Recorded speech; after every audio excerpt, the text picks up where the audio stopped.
കഴിഞ്ഞ ദിവസമാണ് മാധവ് സുരേഷും സിനിമയുടെ അണിയറ പ്രവർത്തകരും അശ്വന്ത് ഗോക്കുമായി ബന്ധപ്പെട്ട് ചില കാര്യങ്ങൾ പരാമർശിച്ചത്. അതൊക്കെ നാട്ടുകാർക്ക് അറിയാവുന്ന കാര്യമല്ല അല്ലേ? ഇപ്പോ മാധവ് സുരേഷിന് ആ വിഷയത്തിൽ മറുപടി പറയണം എന്ന് മാധവിന് ആഗ്രഹമുണ്ട്. അങ്ങനെ വരാൻ വഴിയില്ലല്ലോ. മാധവ് അശ്വന്ത് ഗോക്കിന്റെ പ്രതികരണം കേട്ട് കാണും. ഒരുപക്ഷെ അത് അല്പം കടുത്ത പ്രതികരണമാണ്. നമുക്കതൊന്നും നമ്മുടെ ഈ ചാനലിലൂടെ ഒന്നും പുറത്തുവിടാൻ പറ്റില്ല. അത്രത്തോളം മോശം ഭാഷയിലായിരുന്നു. അതിനൊന്നും ഇല്ലേ? എന്താണ് മാധവനത് കേട്ടപ്പോ തോന്നിയത്? നമ്മൾ വീണ്ടും പറയുക, അശ്വന്ത് ഗോക്ക് അല്ല വിളിച്ചത്. നമ്മൾ അങ്ങനെ പറഞ്ഞിട്ടുമില്ല. അശ്വന്ത് ഗോക്കിനെ റെപ്രസെന്റ് ചെയ്ത ഒരാളാണ് നമ്മളെ വിളിച്ചത്.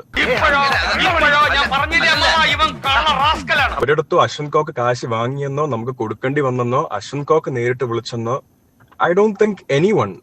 ഒരു കയ്യബദ്ധം നാറ്റുകരുത്. ഇനി തോന്നിയാസം പറഞ്ഞു നടന്നാലുണ്ടല്ലോ നാട്ടിലടിച്ചാൻ സൂപ്പാക്കും. എന്നെയും അത്യാവശ്യം മോശമായിട്ട് തന്നെയാണ് പറഞ്ഞത്. ഞാൻ ആ സംസ്കാരത്തിനോട് യോജിക്കുന്നില്ല. അതിന് നിനക്കെന്താണ് നഷ്ടം? പക്ഷെ എനിക്ക് ആകെ ഒരു കാര്യം ചോദിക്കാനുള്ളൂ. ഓ, എന്താ സംഭവം? പറ കേക്കട്ടെ. കോക്കേട്ട, ഈ ആൾക്കാർ ആരെങ്കിലും നിങ്ങളുടെ പേരുപയോഗിച്ച് ഇങ്ങനെ ചെയ്യുന്നുണ്ടെങ്കിൽ അതിന്റെ ഒരു സത്യാവസ്ഥ കണ്ടുപിടിച്ച് നിങ്ങളുടെ പേരും കൂടെ സംരക്ഷിക്കാനുള്ളത് നിങ്ങളുടെ ഉത്തരവാദിത്വമല്ലേ? എവിടുന്നെങ്കിലും ഒരു വാടക കൊലയാളി കിട്ടുമോ മാഷെ?